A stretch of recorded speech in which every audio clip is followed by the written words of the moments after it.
Hello बच्चों, तो चलिए इस प्रश्न को पढ़ते हैं। एक वर्ग जिसका क्षेत्रफल 25 वर्ग इकाई है कि दो भुजाएं 3x प्लस 4y बराबर k1 व 3x प्लस 4y बराबर k2, तब मापांक k1 माइनस k2 का मान है। तो यहाँ पर देखो, इन चारों विकल्पों में से हमें सही विकल्प का चयन करना है। तो प्रश्न में आगे बढ़ने से पहले इस प्रश्न से संबंधित जो मुख्य उदाहरण है उसकी हम चर्चा कर लेते हैं। तो देखो, मुख्य उदाहरण क्या हो जाएगी। देखो, हम जानते हैं दो समांतर रेखाओं,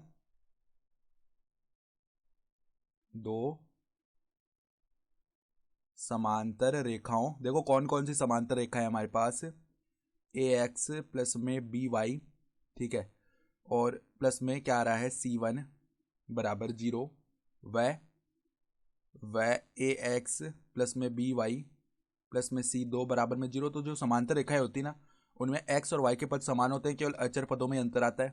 तो दो समांतर रेखाओं के मध्य की दूरी बराबर में देखो क्या आती है, बराबर में मापांक में, यहाँ पर देखो मापांक में ऊपर आता है C1 माइनस C2 और बट्टा में वर्गमूल के अंदर क्या आता है ए स्क्वायर प्लस में बी स्क्वायर। तो अब देखो, हमारे पास ये एक वर्ग है और वर्ग की दो भुजाएं दी हुई हैं। हम देख पा रहे हैं कि यहाँ पर एक्स और वाई के पद समान है, यानी कि ये दोनों समांतर भुजाएं होंगी। तो पहली जो भुजा है ना, उसको L1 बोल लेते हैं। उसका समीकरण क्या है, 3x प्लस में 4y। देखो k1 को उस तरफ लेके जाएंगे तो माइनस k1 बराबर में 0।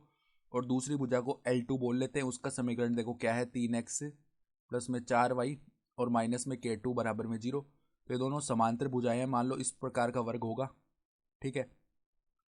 देखो, इस तरीके का वर्ग मान लेते हैं इसे, और मान लेते हैं कि ये L1 इस प्रकार, मतलब इस रेखा के सहारे ये L1 आ रहा होगा, ठीक है।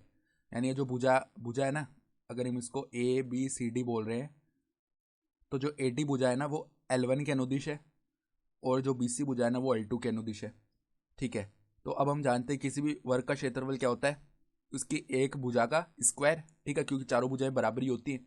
तो हम क्या करते हैं, L1 व L2 के मध्य की दूरी निकाल लेते हैं, वो AB के बराबर आ जाएगी। तो अगर AB निकालना है ना, तो वो क्या आएगी, देखो L1 व L2 के मध्य की दूरी। तो वो कैसे लिख सकते हैं हम, देखो अचर पद आपस में हम क्या करते हैं, घटा लेते हैं, ठीक है। तो माइनस k1 माइनस में क्या हो जाएगा, माइनस का k2 जो कि प्लस का k2 आ जाएगा, ठीक है। और बट्टा में क्या आने वाला है, वर्गमूल के अंदर 3 का स्क्वायर यानी कि 9 प्लस में 4 का स्क्वायर यानी कि 16, ये दूरी आएगी। तो ए बी का जो मान है ना वो क्या बनने वाला है, देखो यहाँ पे मापांक के अंदर k2 माइनस k1 लिखा हुआ है, इसको हम k1 माइनस k2 भी तो लिख सकते हैं, सही है। क्योंकि मापांक ए माइनस बी का मान मापांक बी माइनस ए के बराबर ही होता है। और बट्टा में देखो यहाँ पे वर्गमूल 25 क्या हो जाएगा, 5। तो ये तो आ गई भुजा। अब हमें क्षेत्रफल कितना दिया हुआ है, 25 वर्ग इकाई, यानी भुजा का स्क्वायर। यानी देखो मापांक में k1 माइनस k2 बट्टा में 5, इसका जो स्क्वायर है ना वो कितना दिया हुआ है, 25 के बराबर। तो हमें देखो यहाँ पे मान चाहिए मापांक k1 माइनस k2 का मान।